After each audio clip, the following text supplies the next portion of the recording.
Hello guys, welcome to our channel.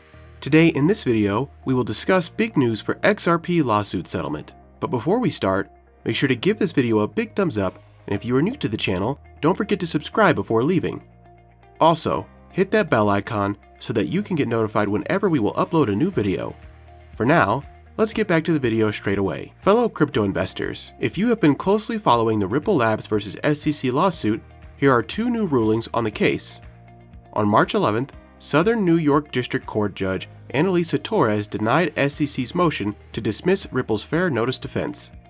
Ripple's CEO Brad Garlinghouse claims that this ruling is a big win for Ripple, which has been at loggerheads with SEC about whether XRP crypto is a security. The SEC is claiming that XRP is a security and is therefore subject to securities law. Ripple holders may have started the week celebrating, but it doesn't look like the company's out of the woods yet. Rather, Ripple is still deeply embroiled in the lawsuit levied against it by the U.S. Securities and Exchange Commission, SEC. Sure, an earlier XRP lawsuit update may have indicated the end is in sight. However, reports now say that Ripple is still facing adversity in court. Ripple is now well over a year into its legal battle with the SEC. Beginning in late 2020, the government entity claims Ripple conducted an illegal security offering worth $1.3 billion. But the sale of XRP coins is purported by Ripple to have not been a security offering or initial coin offering, ICO, at all. This legal battle is sure to lay the grounds for further government litigation over crypto projects. The crux of the SEC's argument is that XRP is a security rather than a currency.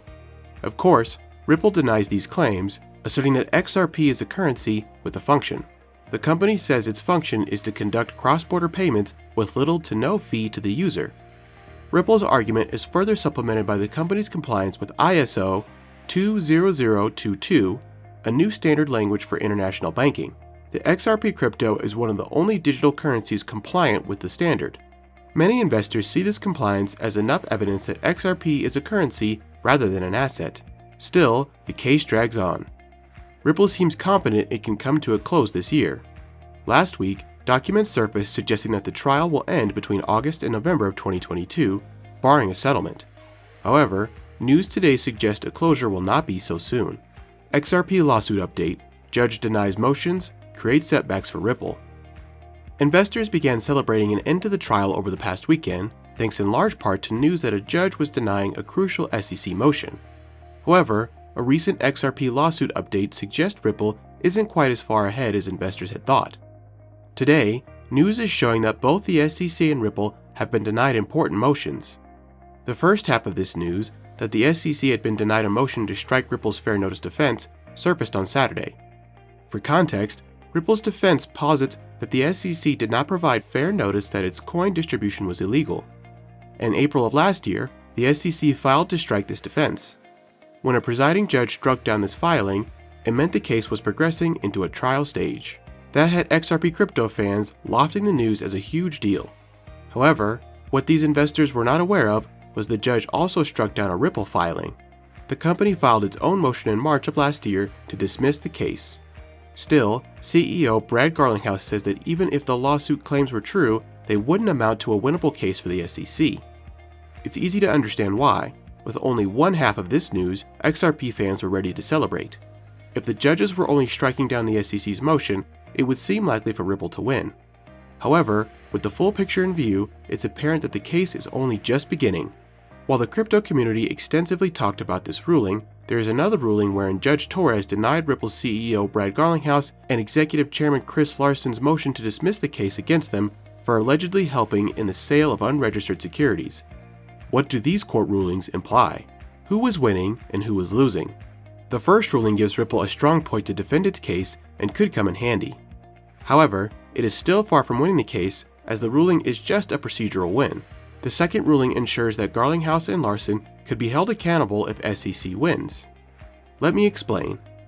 SEC filed a lawsuit alleging Ripple raised $1.3 billion through XRP, an unregistered digital asset security offering, without notifying the regulator. Ripple can win the case if it proves that XRP is a cryptocurrency and does not fall under the securities law. Ripple is working around it, but the argument is still ongoing. In the meantime, Ripple has secured several procedural wins. When I say procedures, the SEC has set a procedure to go forward with any regulation. Ripple is fighting on two angles: fair notice defense, and XRP is not a security. How is the fair notice defense a win for Ripple? Ripple filed an argument in April 2021 that SEC did not give fair notice that it would consider XRP distributions under securities law. The failure to provide this notice denied Ripple a chance to follow due process. The SEC filed a motion dismissing this defense. It insisted that Ripple's CEO had read the DAO report that states decentralized autonomous organization tokens are securities. Moreover, the SEC has been enforcing securities law in the cryptocurrency industry for all the years XRP had been operating. Judge Torres denied SEC's motion to dismiss the fair notice defense. This means she affirms that the defense is viable in the lawsuit. If the judge also accepts that the SEC failed to provide proper notice, Ripple could come close to winning the case. This is a landmark case for the crypto community, as it could lay the foundation for any future lawsuits between cryptocurrencies and the SEC. The judge refuses to dismiss the case against Ripple's executives, while Judge Torres made one ruling in Ripple's favor. She made another ruling in SEC's favor. In April 2021, Ripple executives Garlinghouse and Larson filed a motion to dismiss claims against them that they were involved in the sale of unregistered securities, but the court has rejected this motion. This means the court thinks that the SEC has adequately alleged a security law violation by the two executives. However, the commission now has to prove it. The SEC doesn't have to demonstrate that the individual defendants were aware XRP sales violated securities laws. Instead, it has to prove that the defendants knew what made XRP illegal and that they still joined the venture and contributed toward its success. If Ripple wins the case, Garlinghouse and Larson are free from fines. But if Ripple loses, they could face consequences. However, this will not have an impact on the argument that XRP is a security or not. Hence, in the latest court filings, Ripple got another point toward the win. Why you should care. Since the lawsuit began, exchanges have been delisting XRP to avoid any repercussions. The uncertainty around the verdict has pulled down the XRP price. Ripple is losing business. The case has been ongoing since December 2020. XRP price has dropped 58% from its April 2021 high on the back of a regulatory crackdown. Ripple expects the case to be over between August 26th and November 18th. Moreover, other cryptocurrencies that are under the SEC radar are also watching the verdict. If Ripple wins the case, XRP price could boost significantly and also pull up the price of other altcoins. That's it for today, guys. We will see you next time. Until then.